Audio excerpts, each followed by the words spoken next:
Another reading from the Science of Mind magazine, but not the daily guides. And actually, it's from May of this year, last month. I flipped through the magazine. I looked at today's reading and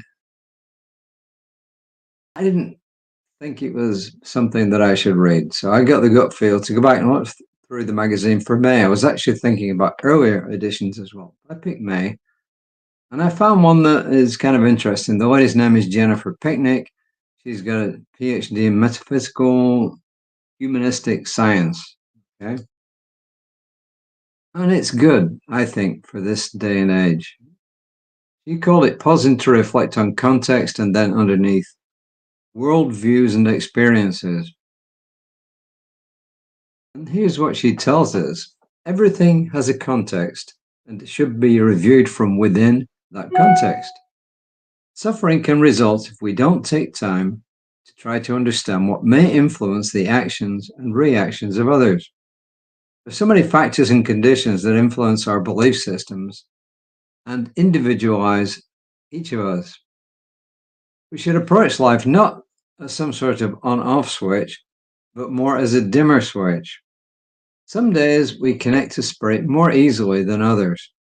That, however, does not make us faulty. That is what makes us spiritual beings having a human experience.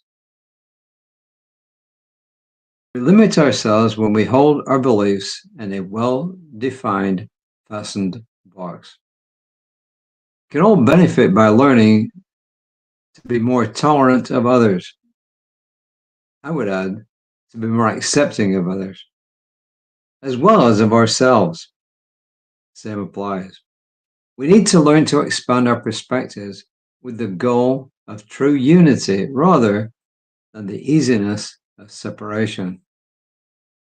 We hear people say things like, how could they have said that? Or why did they do that?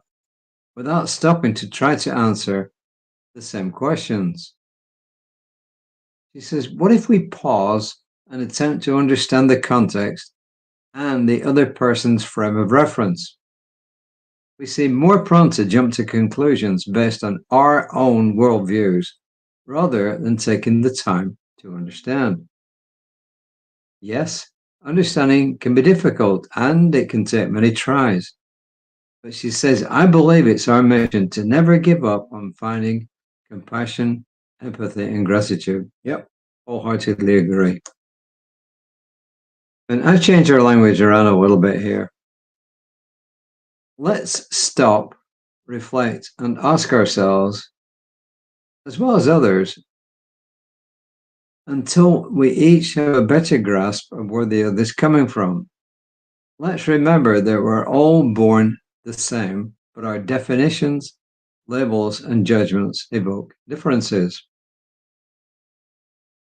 Pausing to ask and listen is how we build connection. It's how we nurture acceptance. It's how we become more compassionate for others and ourselves, breaking down barriers to fully living and loving. I mean, you could actually boil this all down to what many people have said in the past, which is simply stop, count to 10 before you do something. In other words, respond before you act. But this goes a little deeper than this. It actually goes, let me just move this down a bit. It's actually going beyond stopping and counting to 10 before reacting. It's actually saying we ought to do something deeper.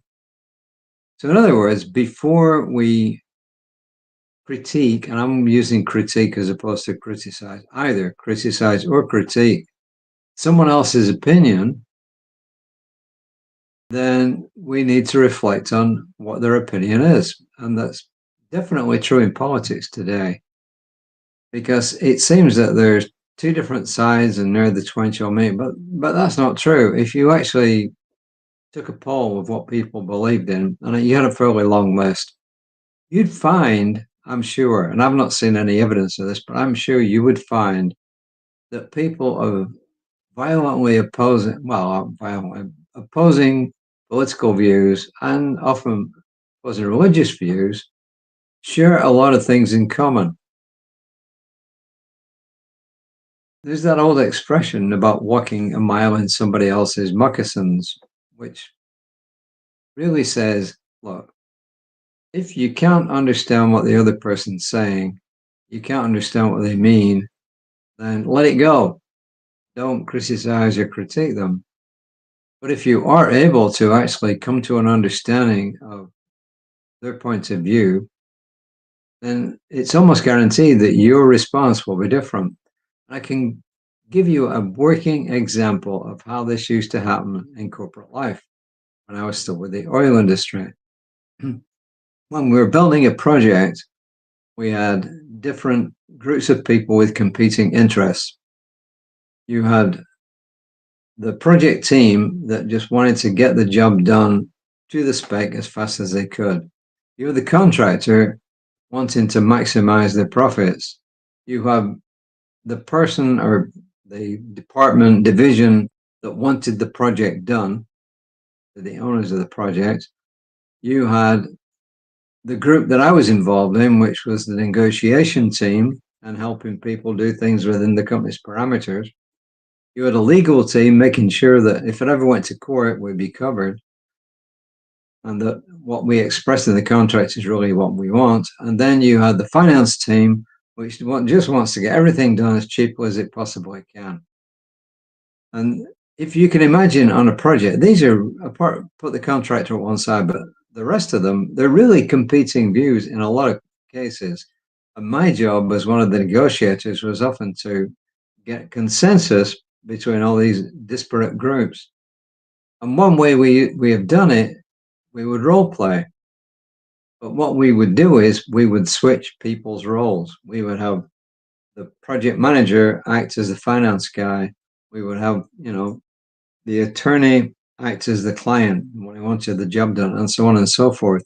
And it's amazing that when we did that, how at the end of that, we could put a project together that more people agreed on than if we'd never tried that exercise, because people suddenly got aha moments as they looked at it from the other person's point of view. And it's the same thing here. So I think it's a good message. It's a good message. Hey, before you critique somebody, find out what they really mean and look at it from their standpoint. And does your viewpoint change or does it soften? Right? I pause to reflect before I respond. I pause to reflect before I respond. That's the affirmation I'm giving you today. Tomorrow, we may or may not be back with the daily reading. We'll see how it goes. I am going to go and work out. I literally prayed for some rain today, and we got some. My plants and other pots needed water, and it rained. So they've been the job of going around watering them all. And our grass at the front here got some rain, which is also kind of cool. Says water. Anyway, please take care of yourselves and see if you can't follow this reasoning and stop and pause before you respond to what somebody says. And if necessary, ask them questions. Say, well, I don't really understand that. The way I see it is this. However, please tell me, how you see this situation. And you'd be surprised at how often we can at least agree to differ on a reasonable basis, if nothing else. Until next time, I'm knowing that love prevails. And I claim that that's true. And I release my word into the mind of God, knowing that it is done, and so it is.